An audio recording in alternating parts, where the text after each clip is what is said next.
But you better be careful who you vote for. That's all I can say. Well, what difference does it make? The difference? Well, do you think all of society will end?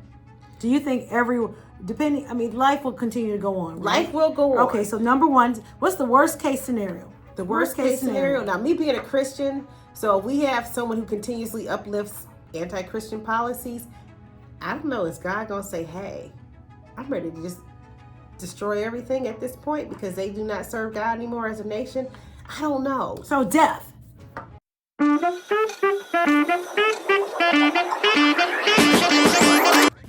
Hi, I'm Deon Webster Cox, and welcome to Protect the P. I did change the name of it. Why? Because I wasn't really comfortable with the first name. I had to change it. And this is something I've been telling the girls for a long time. Protect the P. And P goes for, we're all adults here, right? It's an adult over 18. But I've been telling the kids, and they were young, protect your pussy. And that's the name of it. But it's not pussy per se. It is just P-U. Asterisk, yada, yada. That's what it is. So that's the new name of the show. I'm Deon Webster Cox, and this is, again, Wendy Webster Jackson, Dr. Webster Jackson, Dr. Ranakas, and you look really, really good. Thank you so much. Thank you. You helped me out with my makeup and my hair. I appreciate you for that. Thank you. So I'm glad to be here. So as I'm Dr. Webster, Wendy Jackson, all those different names.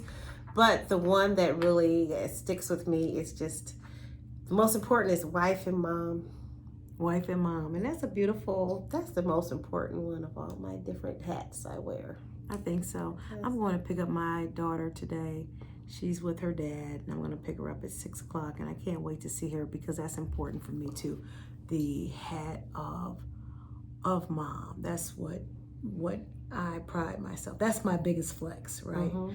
Everything else I've done, but the flex is this. So we needed content, so we're here. Mm-hmm. That's number one. I did take my social media people to Atlanta this week for the podcast summit. Mm-hmm. And whereas I didn't really participate, but I expected them to participate, which they did. They went, they did the best that they could. So I'm happy about that. I'm happy that they were able to get whatever knowledge they were able to get. And I got some knowledge as well, which told me that I was on the right track with what my thought process was. See, I'm the one that set back in 1999 and put out my goals. And one of my goals was to start a public speaking business. And I started that in 2007. Now, I'm going back to it here in 2024. So it's never too late. Well, 17 years, that's pretty good to go back through and, to still be a young woman. I consider 50s young, I guess because I'm 51, but I consider the 50s young. And I always say this, I look at life as a chapter. I divide my life into chapters. So now I'm in this new chapter, and that's what's going on. So it's never too late for your chapter. As long as you're still alive, you can start a new chapter and change your destiny almost. Make different decisions. It's never too late. That's my motto. So we had to come in today. And why? Because number one, we were announcing the new name of the show, Protect the P. Mm-hmm. Number two, there were some things that happened because there's some of you out there that happen to be real big believers in who you believe in and what you're going to vote for. And we saw a situation where there was this young, I don't know. Well, it was this black woman. It was a black woman at a Biden rally, and she was standing in the front row. She had her sign up, and she was so excited, and he ignored her. He walked right past her. And this look on her face, I said, you know what? If someone ever made my child look like that, I looked at her as a mother. I said, oh my God, that could be my child. I would be a little salty with someone that just take the joy out of my child's eyes. Because she did. She looked so forlorn. I said, oh God, that's sad.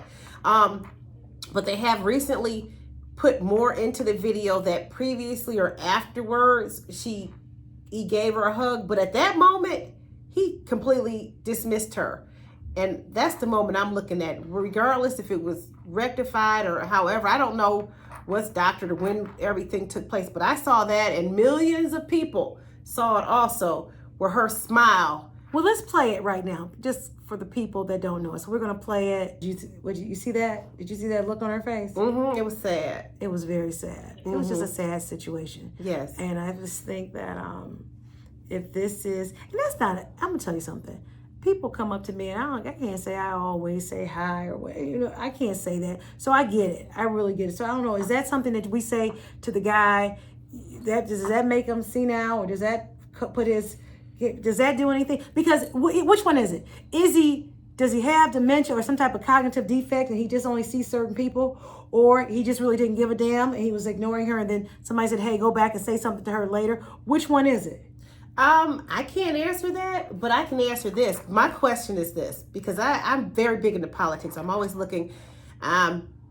So for this, I have a question. I said, well, who put that video out? I said, was it Kamala? Is Kamala like this little genius out here? Because she would be the next person in line if Biden has to go. They would almost have to run Kamala. And I said, well, really? Almost, unless they pick someone else before the Democratic nominations at the they're going to do that probably in a couple of weeks at the big event that the delegates, the precinct delegates, and everyone, or all the delegates that are sent to the commission. God, I'm trying to think of the name of it. The people, the delegates, have to pick who they want to nominate for president, and they can actually run. So it goes both ways. So you can either have the Republicans could say, hey, we don't really want Trump, and they can kick him out. So he's a presumptive nominee, but he's not the definite nominee until the delegates actually vote on him and say Trump is our delegate. So up until this point, with this new scandal, I said, I wonder who put it out. Was it the Trump camp, or was it really the Kamala Harris, to make him look bad and give her more sympathy, or more, how should I say it, more thought of her being a black woman, and she should be next in line for the nomination for the presidency. So I said, I will wait and see. But all I can say is this election is exciting, and I'm not going to say exactly what is going on, who I'm personally voting for, because I'm not getting into the national elections. I'm concerned about my own election, local, Oakland County. But as it comes up, be prepared, get your seatbelts on and get your popcorn, because it's going to be one heck of a race until we find out who the nomination is. So if you're on social media, do not believe half of it unless you actually see it, because AI is taking over and you don't know what's real or not. So I say believe half of it. And if it seems too outrageous, do some fact checking. So I personally am not going to say anything unless I know it's a fact, and I'm doing some research. So I did see the video with the black woman, and I made sure it was a real video and it was a real event. So yes, it's a real event and it really did happen. So that was it, but it's exciting. That's all I can say. It's exciting. It is exciting, but you better be careful who you vote for. That's all I can say. Well, what difference does it make? The difference? Well, do you think all of society will end? Do you think life will continue to go on, right? Life will go on. Okay, so number one, what's the worst case scenario? The worst case scenario. Now, me being a Christian, so we have someone who continuously uplifts anti-Christian policies. I don't know, is God going to say, hey, I'm ready to just destroy everything at this point because they do not serve God anymore as a nation? I don't know. So death. Or just economic collapse. So what's the worst thing? The worst thing is economic collapse. Okay, no protection, invasion, our enemies looking at us as if, hey, we are weak, because we are looking a little weak. We have our Admiral Rachel Levine in a dress. He's a man, and he walks around his dress and his wigs. Well, what would be the difference if he were in Scotland or if he were wearing a kilt? If he were wearing a kilt, then that... Or in Fiji. Fiji, the men wear skirts. In Africa, they wear the dashikis, so there's a dress. But it's culturally here, and he's claiming to be a woman. So he's not just saying he's a man wearing his own fashion choices. He's actually a man saying, hey, I'm a woman now. He has kids. He had a wife, but then he decided to be a woman. And I'm not even judging that situation. All I know is that he is one of the top people in our military, and that's what our enemies see. And that's how I look at it. I look at that on the national stage, because being the president is not just something for here in the United States. We are a world power, and we have to demand respect across the world. You know, we're not we're being laughed at. And unfortunately, because our military, they run around and they have all the ones who want their sex changes, they get to run around in their makeup and wigs and dresses, just like, what was that show? MASH. Remember MASH? And you had the one. Oh, right, MASH. He would try to get kicked out the military because he was wearing, what was his name? Klinger. Well, no, it wasn't Klinger. Klinger. That's not Klinger. But it was the one who always wore the dresses. And they would never kick him out. He wanted to act like he was mentally ill because he was, in drag. But it's real. So, what, 40 years later, it's reality. Was it 40 years? That we have that. I think it's more than 40 years. Maybe 50 years. 45.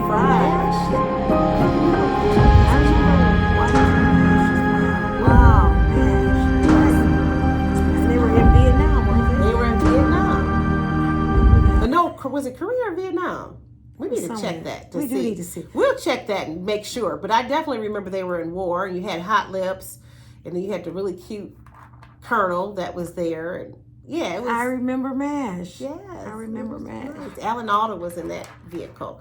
So it's just unfortunate that, hey, we got a lot more of that going on now, So what can you say? But I want to go back to what is the absolute worst, because that's what happens with people. They want to get, it builds anxiety. So if we can already identify what's the very worst and say that's the very worst, then hey, we deal with it, right? Well, we're going to deal with everything. Okay, so what's the very worst? And if the very worst is economic collapse, listen, it'll be we've almost been prepared for that. That's when we had the Badlands. We've had several shows that prepared you for it. The Hunger Games, they've all prepared. And there was still a hierarchy that was set up in society. So the structure may not look like it looks today, but there was still a structure when everything had been decimated, allegedly. So we've been prepared. But as a Christian, I have to be honest and say, hey, regardless of what happens, I truly believe we're going to be okay. Christians are going to be okay regardless. That because I'll be disingenuous to be fearful. I'm not saying this to be fearful. I'm just saying, hey, the elections have consequences. And also as a Christian, God is in control. So I can't say anything more than that. But I'm still into politics because I believe we do need people who are moral to be in the legislature to say, hey, certain things that protect society should be there. That's just what I believe. And make laws to help people, the vulnerable in society, and to help. Okay, so regardless of whoever is going to be elected in November, we're still going to have laws. We're going to have little sub-governments, little city, local governments, state governments. That's not going to end, right? Well, not unless we're invaded and they just take over. I mean, or who's to say we're not already being invaded by a certain group of people that they're giving money to and giving all that stuff to? That's another issue. So we have a lot of illegal immigrants that have been coming over. I don't know if they've been promised jobs, food, money, but once they get there, it's thousands and thousands pouring over every day. But they did just try to limit that to maybe 1,500 to 2,000. But prior to that, it was the States, period. No, across coming through certain borders, California, Texas. So what the problem is that I have with that? So why not let the Mexicans in who've been trying to get in? Why let the other groups in? I can't answer why they do that. All I know is that what I have a problem with is that when they get here, they jump way over our heads. They get money for food, money for rent. They put them up in a nice hotel. Healthcare is free. And what about our people who've been here that can't hardly get anything for free? I'm gonna talk about Black people, or different poor people, poor white people, poor Asian people.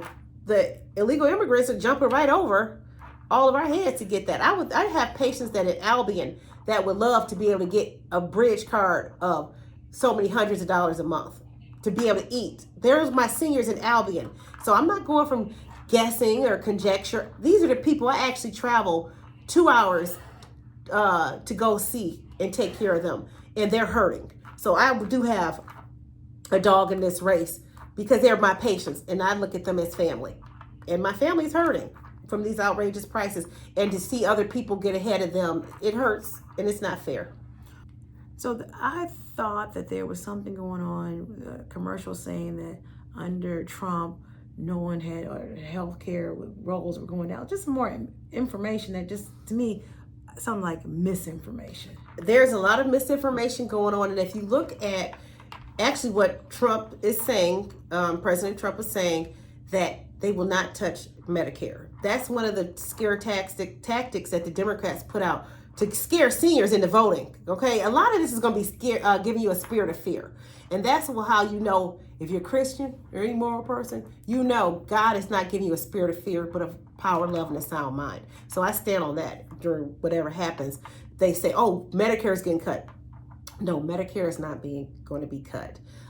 They also say, "Oh, they're going to take away your right to have abortion or reproductive health care, birth control." That's not true. When Roe versus Wade was reversed, it put all the voting power back to the states to vote. So your state. So if you want to change your state's policies, get out there and get your group of people and talk to your lawmakers. That's what you do. Get your petition out and then say, "Hey, we want abortion on the ballot," or "We want to take it off. We don't want it in our state." That you have the power of that. So I just want to give the power back to the people, because the government is us. We are the ones who vote for everyone. So, and you know what? Now that you say something, maybe the show is Protect the P. Because P could go for people. mm-hmm, P could be, like I said earlier, pussy. mm-hmm. P could be pride. Protect your pride. Protect. So P, there are a lot of adjectives and a lot of nouns that come under P. Mm-hmm. So I think protect the P. I'm listening to what you're saying, and P, people. I like that. We have to. And that's one of the reasons that I'm running, is just to protect the vulnerable. So many people in here, they cast out, and, the elderly. It would be so easy for some people, and I'm not judging. Don't ever think I'm judging. I just want them to let you know there are other options. But what's the problem? What if you are judging? What if I'm judging? Well, I'm just going to say what I feel, if you can agree or not. But I would like to see more seniors be able to stay in their homes. But where are they going if they're not in their home? But okay, so what you say, stay in their homes? What if they have a big, huge, raggedy house and can't take care of their home anymore? What does that mean? I think that broad statement is really, if they want. So if they want, but from to stay in their homes, I mean, my one to stay in her home, and that was the worst place for her to be. She stayed there all 7 days and was dead on the 10th. I know, that was sad. So she did not manage. Or maybe I should streamline it to say maybe seniors should live with loved ones. And I know not everyone wants their senior to live with them, but if it's possible to keep them with you in some way, I don't know. See, that's what I'm saying. We want to make these huge blanket statements, and you just happen to make a huge blanket statement, and sometimes I make a huge blanket statement as well. But when let's break it down. Seniors should stay in their home. Well, maybe they shouldn't stay in their home. I mean, I think that's honestly how Ivanka Trump died, in that big ass house. I think she tripped down one of them stairs, marble stairs or something, and broke something and died. But I don't know. But I'm thinking about, so now when we talk about, you say, well, maybe they should stay with their loved ones. You tell me you didn't beat me up all my life, and now you need help, and now you're supposed to come stay with me? I don't think so. Well, every situation is different. Every situation. However, it's different. So I don't necessarily know if that's the case, because there's a reason why they've got senior facilities. I know. There's a reason why they have nursing homes. There's a reason for it. Now, I'm not going to say maybe that is your hell that you didn't do right, and you got to end up in one of those facilities that people aren't so nice. Right? That could be it. Your karma. Right. I mean, I believe in karma. That's, and I like to say this is a funny thing, even though as a Christian, they say, oh, no, it's no karma. But picture this. So God has his law. It's consequences. He always says you reap what you sow. So I consider that karma. So he still set up laws, whether you believe in God or not, it's still consequences to your actions. But it comes down to these the seniors and where they should live. Of course, we want everybody to be in a nice spot, but certain things we don't have any control over. No, we don't. And we don't want anybody to be mean to anyone. No, we don't. Right? We don't have any control of that. I just say me, but maybe I am one of those people that just love to just think about this perfect situation that can happen. And it's not reality, but can I at least hope and give some people hope? I don't even know if that's a realistic hope, because that type of hope will lead to depression and anxiety in people.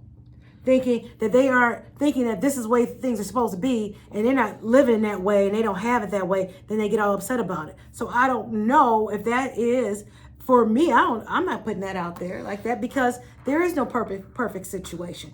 I was down. Now here it is.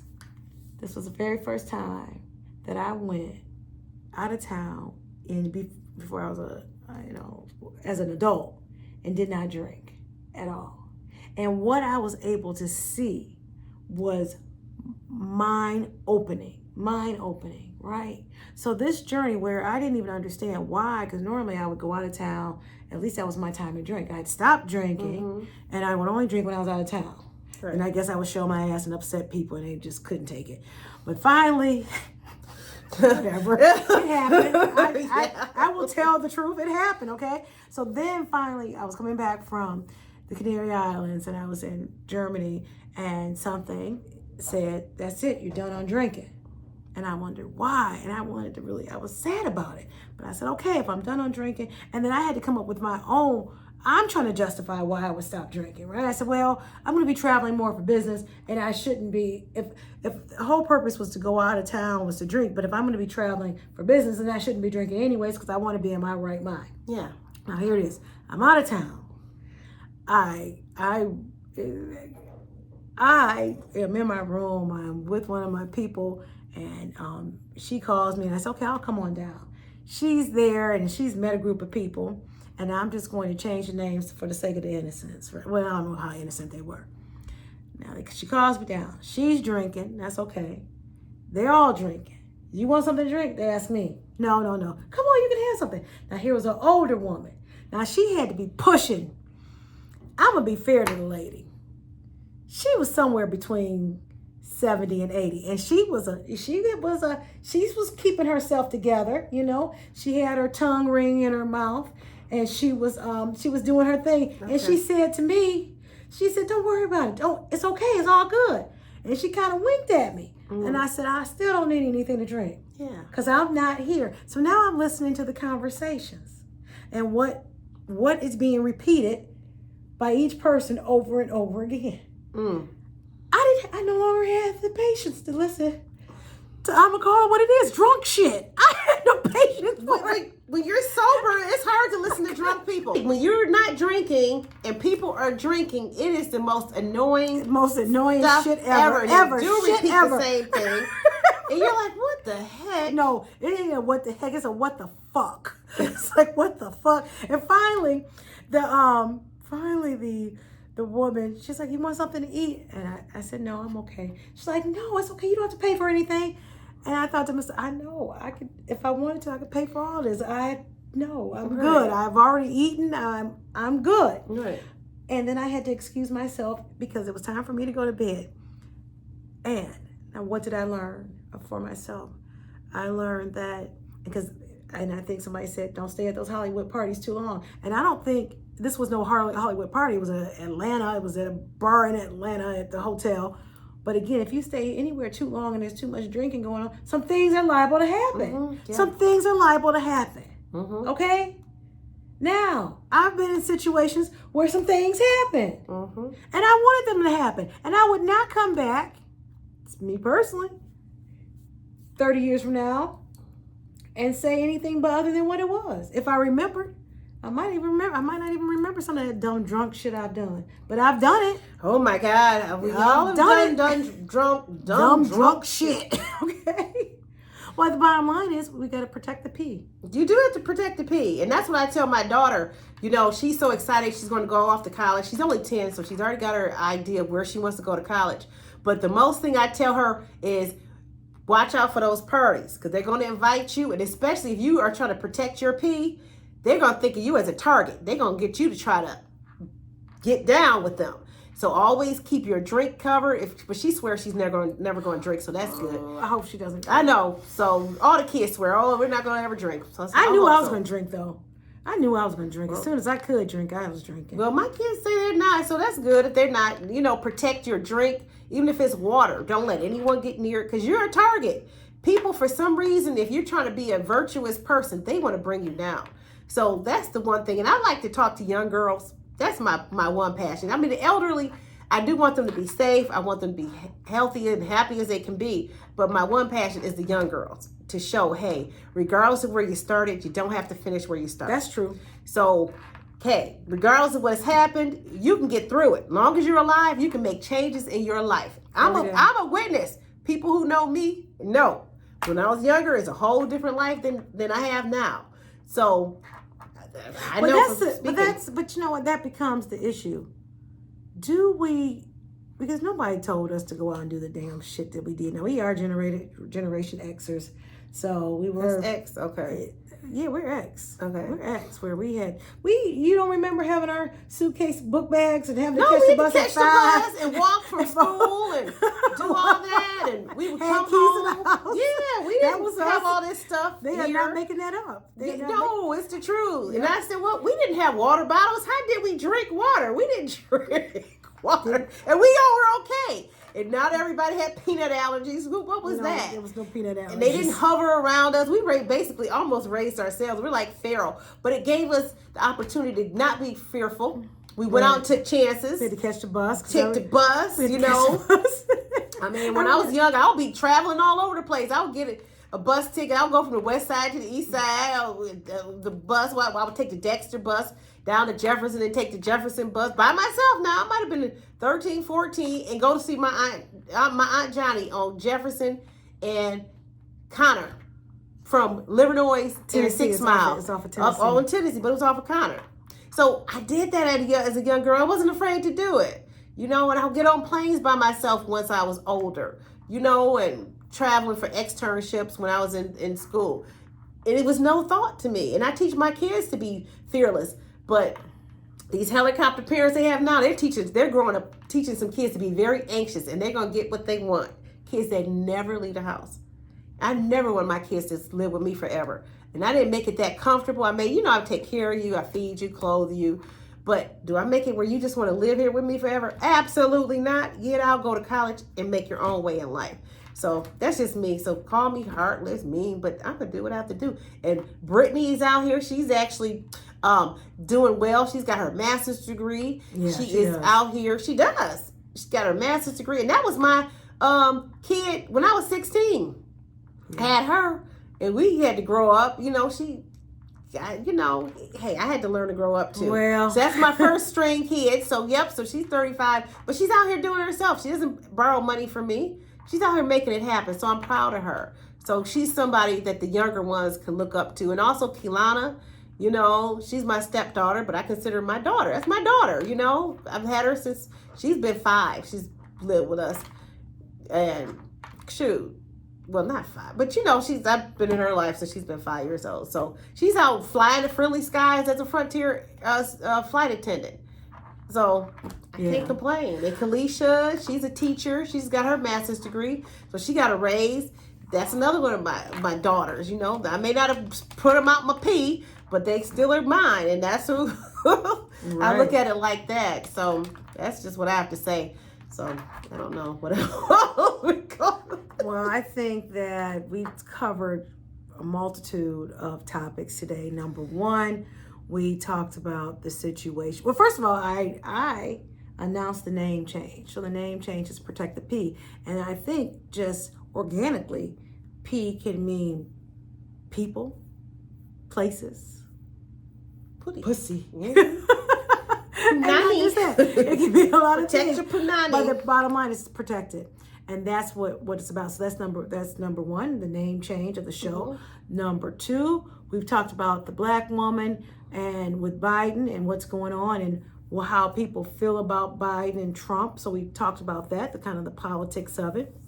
And then we talked about me and my soberness and where I am on that. And then finally we talked about these kids and well, they're not children, they're young adults and adults, right? Living their lives. So I think today was a very fruitful day. And this was something as of yesterday when we were driving back from Alger, Michigan, picking the kids up from scout camp. Picking them up and I said, let's do the show. Come on, let's do it. And then we got ourselves together. We got our hair together and our makeup together. You look really good. Thank you. So do you. I know, right? So I'm I feel good about it. We made it happen, and we made it happen with on a shoestring budget today. Shoestring, yes, Lord. Didn't we? We did. So with that being the case, thank you again, sister, for coming. Thank you for having me. And guess what? Protect the pea. Protect your pee.